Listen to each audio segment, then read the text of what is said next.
At the end of the Paleozoic, life was almost completely wiped out, but there were survivors, and these survivors had made it to the Mesozoic era, the second era we will cover in Evolving Planet. We are now about halfway through the Phanerozoic Eon, and in a world soon to be ruled by reptiles. Welcome to a new era of life on Earth.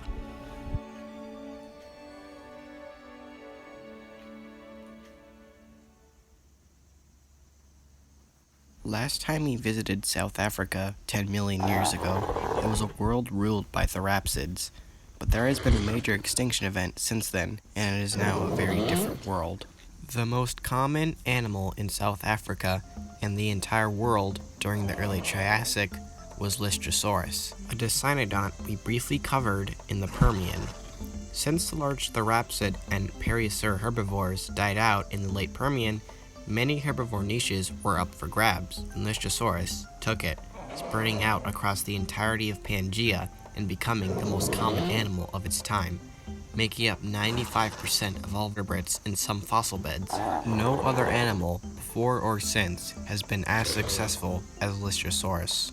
The environment has also changed because of the Permian-Triassic extinction.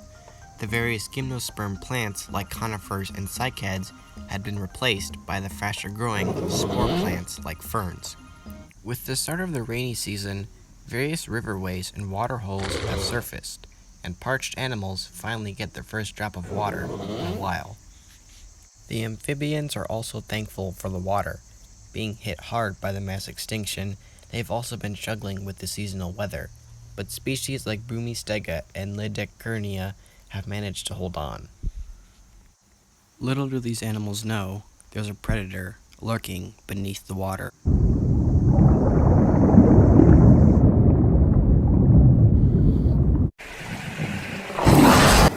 This is Proterosuchus. Although it looks like a crocodile, it is only distantly related. It has a distinctive hook-shaped mouth for catching prey. It is also one of the larger animals here, being about 3.5 meters long. Any animal that comes across the watering hole will have to look out for Proterosuchus. Farther away are some other animals that have come to the river. They are on the hunt for insects. This is Prolacerta. At about 50 centimeters long, it was about the size of a small lizard, but it is a very important animal. Prolacerta is Archosauromorpha. Archosauromorpha includes all reptiles that are more closely related to crocodiles, dinosaurs, and birds, rather than lizards and snakes, which are lepidosaurs. This also means that Proterosuchus belongs to Archosauromorpha, but is part of the less broad group Archosauriformes, which excludes Prolacerta, which belongs to the sister group to true Archosauriformes. This also makes Proterosuchus more closely related to modern-day archosaurs. I know that's a lot of information to take in and understand, but basically, both Prolacerta and Proterosuchus are some of the early relatives to modern-day archosaurs, like birds and crocodiles, which means they both mark an important step in the evolution of those animals.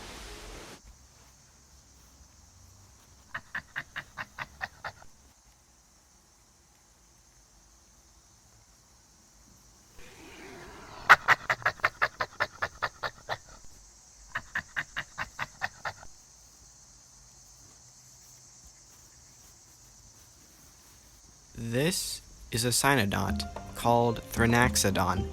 If you remember from last episode, cynodonts are a species of synapsid therapsid. Thrinaxodon is another example of an extinction survivor, with it and Lystrosaurus having evolved many traits to cope with the arid conditions of the early Triassic. Both are relatively small animals, with Thrinaxodon and Lystrosaurus being about 50 centimeters long. Being smaller means you don't require as much food and water, which is good in an environment that can receive constant droughts. Both animals are also good at burrowing, which allows them to withstand the hotter temperatures and hibernate, and is one of the first instances of an animal doing so. Hibernation can help when resources are low, because it slows down the metabolism. Lystrosaurus and Thanaxodon also both had relatively short lives, with them growing fast and living relatively few years. Maturing fast meant that your species was more likely to reproduce during the mating season and ensuring that their genes are passed down. Traits like these made Lystrosaurus and Thanaxodon perfect disaster species and allowed them to thrive during the time they were alive. But conditions are favorable now, with it being the rainy season. The will of these animals will be pushed when the going gets tough. It is now the dry season. Large animals like Proterosuchus have migrated towards better conditions, and the smaller animals are trying to find whatever resources they can find. All that while also trying to avoid overheating and dehydrating. Conditions aren't likely to get any better, so a lot of animals are trying to find as much food as they can before entering hibernation. This Lystrosaurus and many others will lie still and hibernate until conditions better.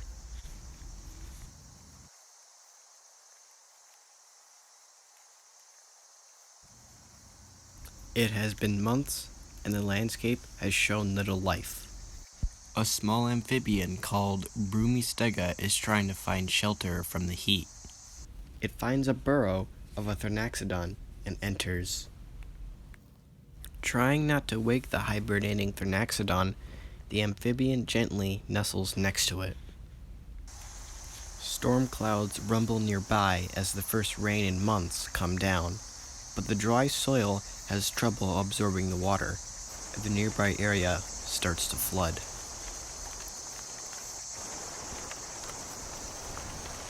The couple are caught in the flood, and the sediment around the burrow collapses. It's an unfortunate end, but this would preserve the two animals, allowing them to be found millions of years later, and would be named the Triassic Cuttle.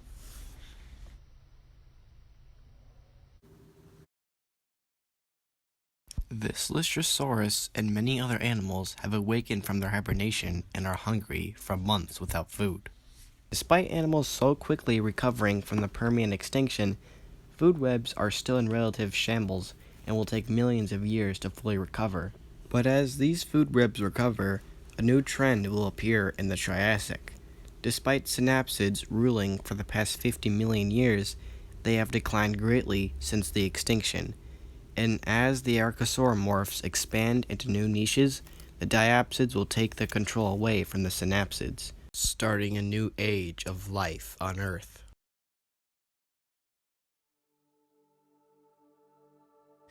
During the Triassic, the landmass of Pangaea was separated into distinct climate zones. At the equator, it was a hot, empty desert that were often hit with mega monsoons.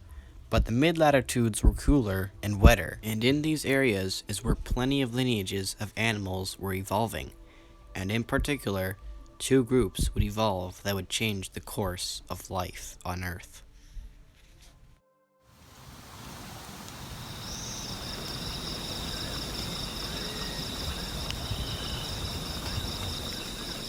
Being a more cool and wet environment, many new plants have evolved, providing food for hungry animals, and like many other ecosystems, archosaurs are abundant, particularly brinchosaurs. Brinchosaurs are a group of archosaurs that are characterized by their stocky build and large beaks. They are herbivores that use their beaks to strip plants. They were very common during the Triassic, being like the squirrel of its time. This specific species is called Hyperodapedon. But these odd reptiles are not safe, as there is a predator nearby. Like many other reptiles, it is an archosaur, but it's different. Archosaurs have their legs spread out to their sides, except for this one, as its legs are directly beneath its body. This allows it to be bipedal, or standing on two legs, which up to the Triassic was rare. This is one of the first dinosaurs.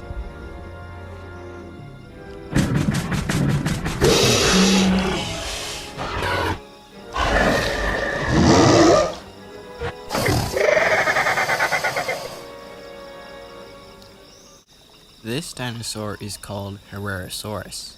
We know it's a dinosaur because, like I said, it has an erect posture.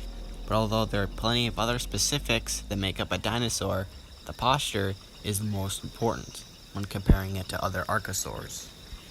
Herrerasaurus is most likely a Saurischian dinosaur. Saurischian dinosaurs are characterized by a specifically shaped pelvis. Herrerasaurus is an odd Saurischian, and its position on the dinosaur family tree has been debated for years, but for now, we know it to be an early diverging Saurischian, not being closely related to the future groups. You'd think that when dinosaurs first evolved, they saw immediate success, but that was not the case. The apex predators of the Triassic were a group of archosaurs called the Pseudosuchians.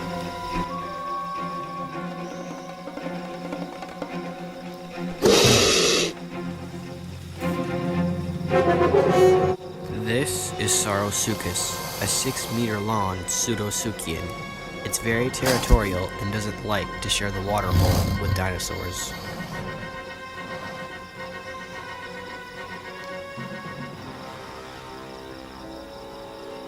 The clade Pseudosuchia is one of the two main branches of the archosaurs, with the other one being Avimetatarsalia. Pseudosuchians included all animals more closely related to crocodiles than birds, with the main distinguisher being their ankle joints. Pseudosuchians reigned supreme during the Triassic, with many forms of predators and even herbivores. But the Triassic wasn't just filled with reptiles, as lineages of synapsids have persisted through the Triassic, including the Dicynodonts. This is Ischigualastia. Compared to previous Dicynodonts, Ischigualastia is one of the biggest, weighing over a ton. This Herrerasaurus doesn't dare to hunt an animal as big as this, because at this point in time, most predatory dinosaurs will not take the risk hunting larger prey. But the Saurosuchus does see the Dicynodont as prey. Surprisingly, Saurosuchus does not have a very strong bite force, being comparable to a modern-day gharial. It will have to strike the Dicynodont fast and leave it to bleed to death.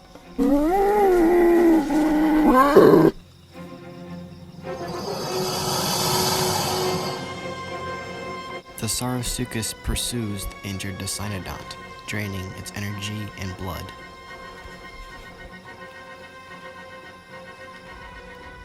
Exhausted, the Dicynodont falls, and the Saurosuchus finally finishes it off.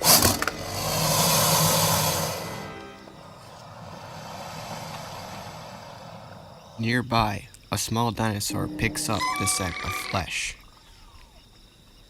The Saurosuchus doesn't want to share, but the small dinosaur knows that Saurosuchus is a picky eater and only eats the soft bits.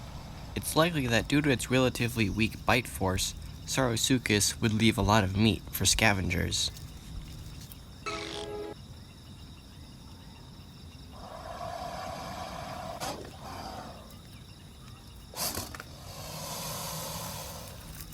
This little dinosaur is called Eoraptor, and despite what its name implies, it's not a raptor. Instead, it is a sauropodomorph. Sauropodomorphs include all of the long-necked sauropods you all know and love, like Brachiosaurus, and all their ancestors.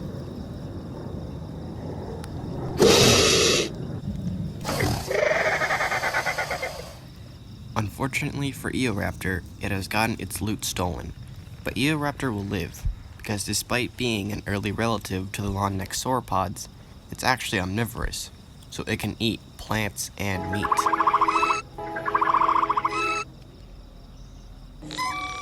This Eoraptor has a different goal now, because instead of finding food, it's sending out high-pitched squeaks to catch the attention of a potential mate. Notice how one of the Eoraptors has a hint of red below the neck. This indicates sexual dimorphism, with the male possessing the red mark. And now that it's gotten the female's attention, it does a dance.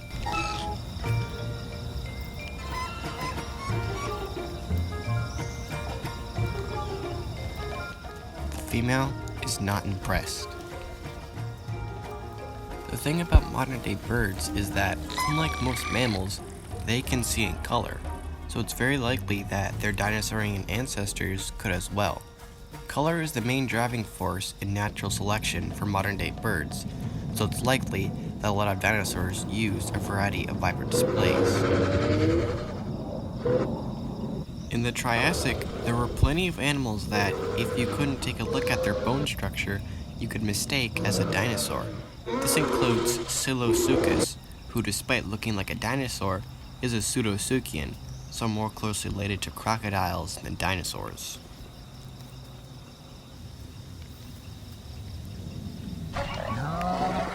Atosauroids is another pseudosuchian that belongs to the group Atosauria and bears a similar resemblance to the armored ankylosaur dinosaurs of the future, but it's merely a case of convergent evolution.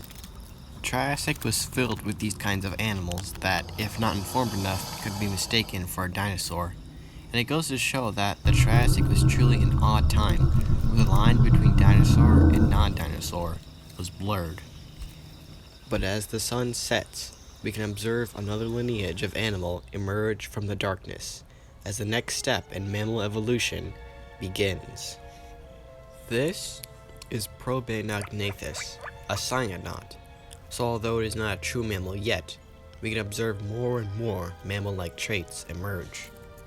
Many cynodonts have become smaller and nocturnal due to competition from archosaurs, so they have also become warm-blooded, and have likely also evolved hair to keep warm. But being warm-blooded comes at a cost, because it means you have to take in more oxygen and eat a lot more food than cold-blooded animals. Cynodonts have also evolved different ways to combat both of these problems. The cynodont's posture has become more erect, which allows cynodonts to run faster and breathe better while running. They have also evolved something called a secondary palate, a bone that separates the mouth and nose, which allows cynodonts to chew and breathe at the same time. As for food, many cynodonts have become accustomed to eating insects, like Probenognathus. They've evolved teeth that are specialized to more efficiently eat insects, as well as a more simplified jawbone. Some cynodonts have also evolved to eat plants and nuts. These traits are massive leaps in mammalian evolution, and in just a couple million more years, the first true mammaliforms will evolve. But these cynodonts aren't safe from the archosaurs, as a small dinosaur has awoken for a midnight snack.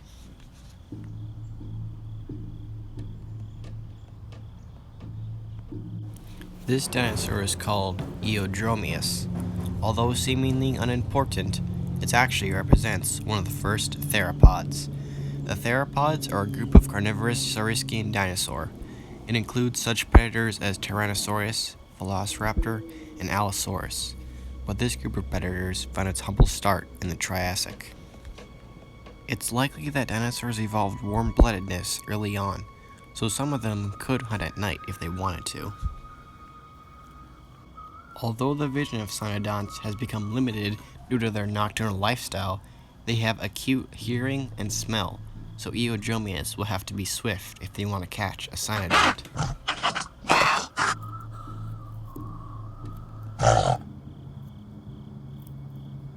Once the first mammals evolve, they will be at the mercy of dinosaurs, but this won't stop them from evolving into many ecological niches that will ever so slightly rival the dinosaurs.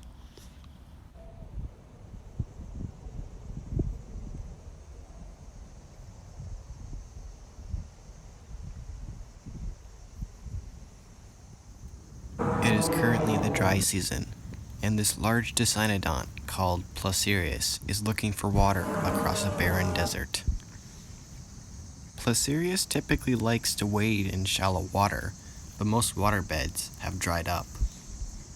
Placerius also likes to travel in small herds, but one of the members is dying from dehydration.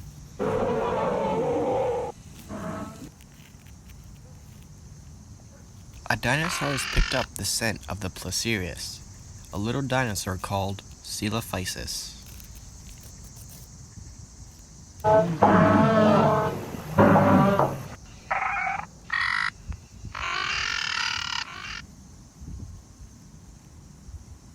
The other Placerius has to leave its fallen comrade behind, as it needs to find water. It's still a mystery as to why reptiles took over control from the synapsids, but one theory is how they excrete waste, as most archosaurs get rid of waste through uric acid paste, which is in the form of a white substance, and that method gets rid of significantly less water than urine, which is what stem mammals and mammals use. Being able to retain more water was key in this desert-like environment, and Coelophysis was particularly well adapted in its environment. Although small, it could scrape by with many food sources, whether that be insects, reptiles, or other dinosaurs. Other animals have managed to scrape by with other methods, and this Placerius is using its tusks to find plant tubers buried beneath the ground.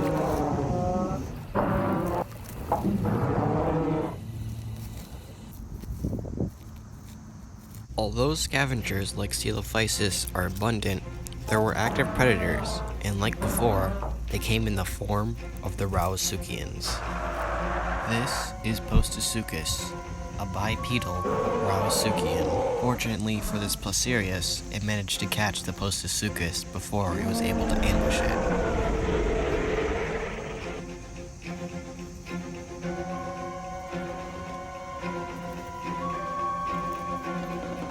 Postosuchus was a large animal, being about 4 meters long. On land, it would have been the apex predator of its ecosystem. There were other Pseudosuchians in Arizona at this time, but not in the forms you would expect.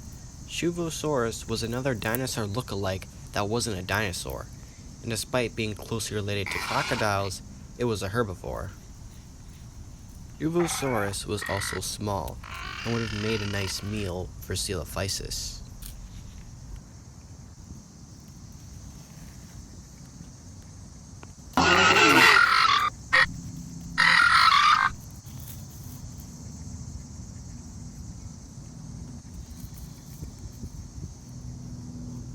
Like Eodromius from the last segment, Coelophysis was a theropod. All future dinosaur predators we will cover in Evolving Planet will be theropods. And although this is speculative, Coelophysis may have been covered in feather-like structures. Not all future theropods will have feathers, but some of them did, and this trait would allow for many vibrant displays and a way to stay warm and incubate their eggs. Of course, theropods in the Triassic were not as successful as they would be in the future, and were likely bullied by other archosaurs like the Pseudosuchians.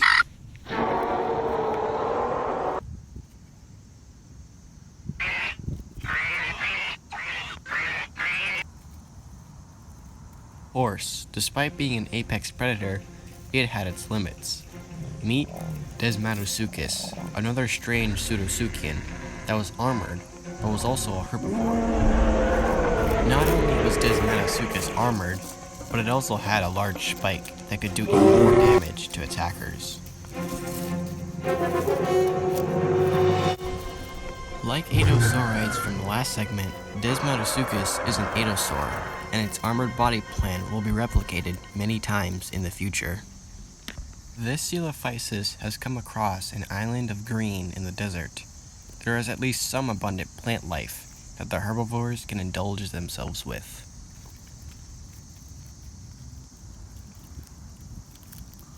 The Coelophysis is considering hunting another Shuvosaurus, but the Placerius see it as a threat and doesn't want it near.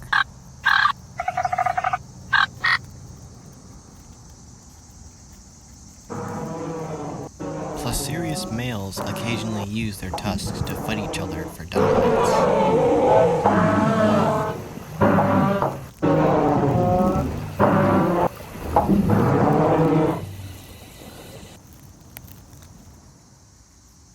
As the day nears to a close, storm clouds overhead signal rain and also the end of the dry season.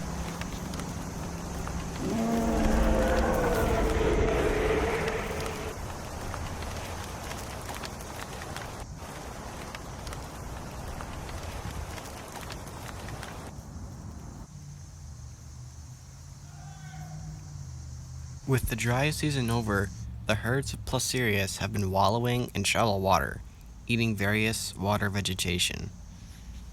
Coelophysis has been feasting on the various fish that came with the rain.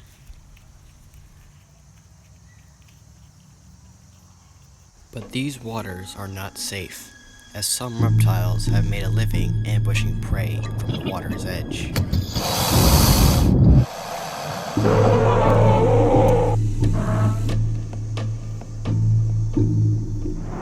This is Leptosuchus, a 7-meter long phytosaur.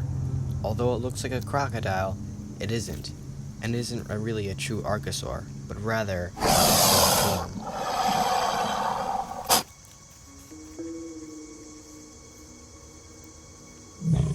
Even this large predator has a hard time with some herbivores.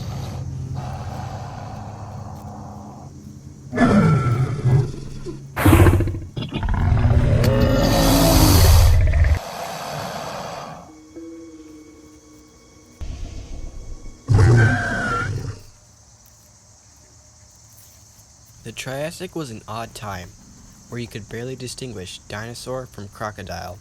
But as the Triassic nears to a close, important events will happen that will cement which archosaurs will rule the world.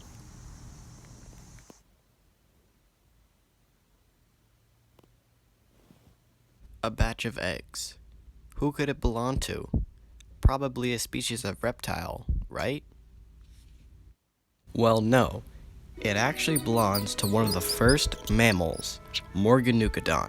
You would think that the main trait that differentiates mammals to other species is live birth, right? Well, it actually isn't.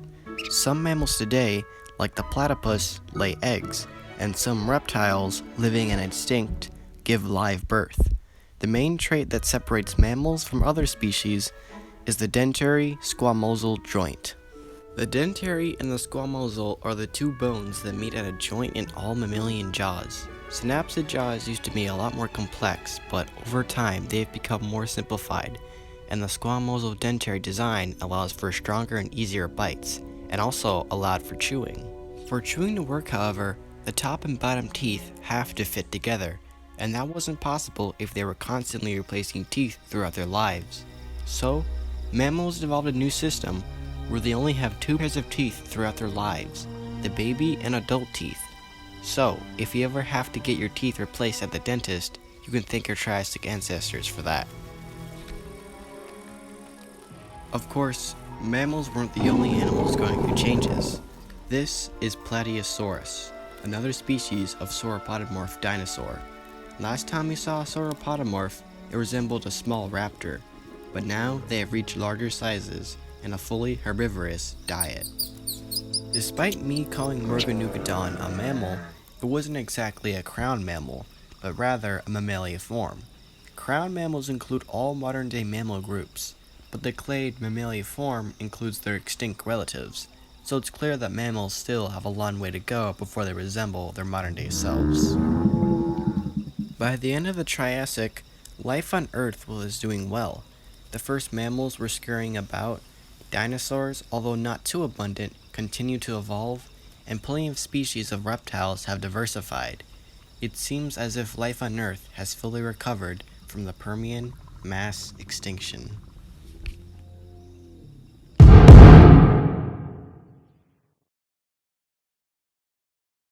The supercontinent of Pangaea was around for about 135 million years by the end of the Triassic, but it couldn't last forever. The breakup of Pangaea will affect life greatly, just like its formation. Pangaea started its breakup in the middle, which caused normal faults to form. This then allowed magma to rise up, which led to increased volcanism. This volcanism, of course, led to a rise in carbon dioxide, which caused a rise in temperature. Since reefs are very sensitive to temperature change, many species of corals and sponges went extinct, along with many marine reptiles. On land, we can see the fall of many of the odd reptiles we've been covering, including all phytosaurs, rhynchosaurs, atosaurs, and every other pseudosuchian that wasn't a crocodilomorph when extinct. All of the Dicynodonts and therapsids that weren't a mammaliform went extinct. which left true mammals as the only synapsids left. Overall, 70% of all life on Earth went extinct. Dinosaurs were not affected very much by the extinction, and the thing is, we don't have a very concrete answer as to why. But there is one recent theory that might give us an answer. Like I said, the Triassic extinction increased the temperature of Earth. The only way you could escape the heat would be by going to the poles, which of course were colder. Dinosaurs are warm-blooded, and that, combined with the fact that some dinosaurs had some form of feathers, meant that being in these colder regions allowed them to escape from the heat. We now leave off at the beginning of the Jurassic period, 201 million years ago. Pangea is slowly breaking apart, and its breakup down the middle gives birth to the Atlantic Ocean. On land, mammals are scurrying about, but emerging from the ashes of previous reptiles are the dinosaurs. We have witnessed the rise of the dinosaurs in the Triassic, but the Jurassic is the story of their takeover. Welcome to the Age of the Dinosaurs.